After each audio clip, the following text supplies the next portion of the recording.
মাদারীপুর জেলার ৩টি সংসদীয় আসনের ৩৮১টি কেন্দ্রের মধ্যে ২২৪টি ঝুঁকিপূর্ণ কেন্দ্রগুলোতে ব্যালট পরিবহন ও নিরাপত্তা নিয়ে পরিস্থিতি তুলে ধরবেন সহকর্মী আরিফ হোসেন।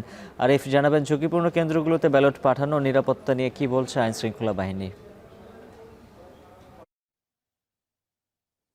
উজ্জ্বল, আমরা এই মুহূর্তে কিন্তু ডিসি অফিসের সামনে দাঁড়িয়ে আছি, কারণ উপরে যিনি জেলা প্রশাসক রয়েছেন তার সাথে ৩ আসনের যারা প্রার্থী রয়েছেন, স্বতন্ত্র প্রার্থী, ধানের শীষের প্রার্থী, দাঁড়িপাল্লার প্রার্থী থেকে শুরু করে যারা প্রার্থী রয়েছেন তাদের কিন্তু একটা বৈঠক চলছে। এই বৈঠকের মাধ্যমে নির্বাচনী আচরণবিধি যেমন কিভাবে পালন করবেন সেগুলোর দিক নির্দেশনা বুঝিয়ে দিচ্ছেন এবং ঝুঁকিপূর্ণ কেন্দ্রগুলোতে যদি কোনো ধরনের ঝামেলা হয়, অর্থাৎ আপনি নিশ্চয়ই জানেন যে এই অঞ্চলটি একটি নির্দিষ্ট দল সমর্থিত এবং যেই দলের পক্ষ থেকে অধিকাংশবার বলা হচ্ছে যে ভোট কেন্দ্রে না যাওয়া, তারা বিগত সময় ৫ আগস্টের আগে কি ধরনের কর্মকাণ্ড ঘটিয়েছে সেটা বাংলাদেশের মানুষ সবাই জানে। সবকিছু মিলিয়ে একটি আশঙ্কা করছে এখানকার ২২৪টি যে আসন রয়েছে, কেন্দ্র রয়েছে ২২৪টি, এই কেন্দ্রগুলোতে ঝামেলা হতে পারে। এজন্য আমরা দেখেছি স্ট্রাইকিং ফোর্স অর্থাৎ আর্মির সাজোয়া যান আমরা রাস্তায় দেখেছি, বিজিবি দেখেছি, এছাড়া বিভিন্ন ধরনের যে স্ট্রাইকিং ফোর্সগুলো রয়েছে, ব্যাটালিয়ন আনসার, তাদের প্রত্যেকটি ফোর্সই কিন্তু রাস্তায় বিভিন্ন সময় টহল দিচ্ছেন এবং উপরে বুঝিয়ে দেওয়া হচ্ছে যদি এ ধরনের কোনো পরিস্থিতি তৈরি হয়, কেউ যদি ভোট কেন্দ্রে আগুন দেওয়া অথবা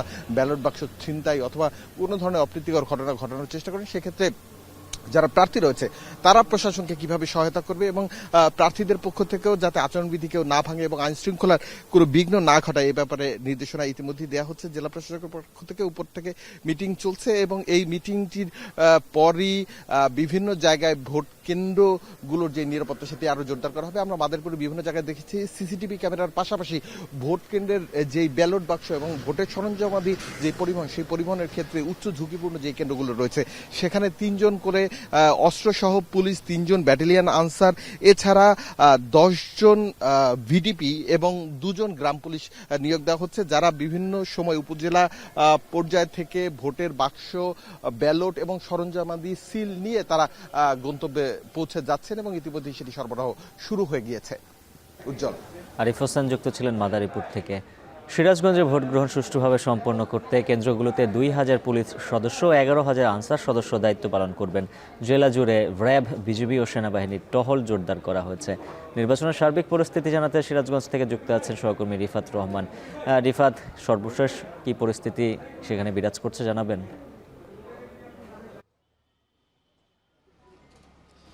উজ্জ্বল, রাত পোহালে ত্রয়োদশ জাতীয় সংসদ নির্বাচনের ভোট গ্রহণ ইতিমধ্যেই জেলার যে ৬টি সংসদীয় আসন রয়েছে, এই ৬টি সংসদীয় আসনে ভোট গ্রহণের সকল প্রস্তুতি কিন্তু ইতিমধ্যে প্রশাসনের পক্ষ থেকে গ্রহণ করা হয়েছে। পাশাপাশি আজ সকাল থেকেই কিন্তু সিরাজগঞ্জের যে ৯টি উপজেলা পরিষদ রয়েছে, এই উপজেলা পরিষদ থেকে জেলার যে ৯২৩টি ভোট কেন্দ্রে এবার ত্রয়োদশ জাতীয় সংসদ নির্বাচনের ভোট গ্রহণ অনুষ্ঠিত হবে।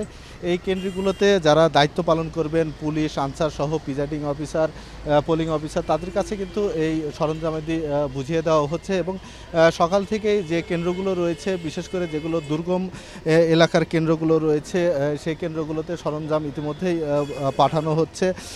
এছাড়াও আপনাকে জানিয়ে রাখি, সিরাজগঞ্জের 3টি সংসদীয় আসন যমুনা নদী বেষ্টিত এবং এই সংসদীয় আসনের যে চরাঞ্চলের কেন্দ্রগুলো রয়েছে সেগুলোতে সকাল থেকেই এই কেন্দ্রগুলোতে তাদের সরঞ্জাম কিন্তু পাঠিয়ে দেওয়া হয়েছে এবং জেলায় প্রায় ৪৫৯টি ভোট কেন্দ্র কিন্তু ঝুঁকিপূর্ণ হিসেবে চিহ্নিত করা হয়েছে। এর মধ্যে ১৭৮টি কেন্দ্র অধিকতর ঝুঁকিপূর্ণ, যে কারণে এই কেন্দ্রগুলোতে বাড়তি নিরাপত্তা ব্যবস্থা কিন্তু জোরদার করা হয়েছে। এছাড়া আমরা সকাল থেকেই দেখেছি যে যারা আইনশৃঙ্খলা নিয়ন্ত্রণে যারা নিয়োজিত রয়েছে, বিশেষ করে সেনাবাহিনী, পুলিশ, র্যাব, এই কর্মকর্তাদেরও কিন্তু টহল কিন্তু জোরদার করা হয়েছে। পাশাপাশি ১৭ জন নির্বাহী ম্যাজিস্ট্রেট কিন্তু এই ৬টি সংসদীয় আসনে তারা দায়িত্ব পালন করবেন। এবার জেলার ৬টি সংসদীয় আসনে ৩৯ জন প্রার্থী প্রতিদ্বন্দ্বিতা করছেন এবং ভোট গ্রহণ যাতে সুষ্ঠুভাবে সম্পন্ন করা যায় সে লক্ষ্যে কিন্তু যারা রিটার্নিং কর্মকর্তা কার্যালয়ে যারা কাজ করছে তারা কিন্তু নিয়োজিত রয়েছেন।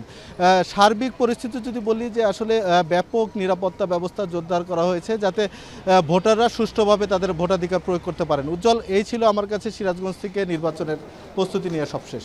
সিরাজগঞ্জ থেকে বিস্তারিত জানাচ্ছিলেন রিফাত রহমান।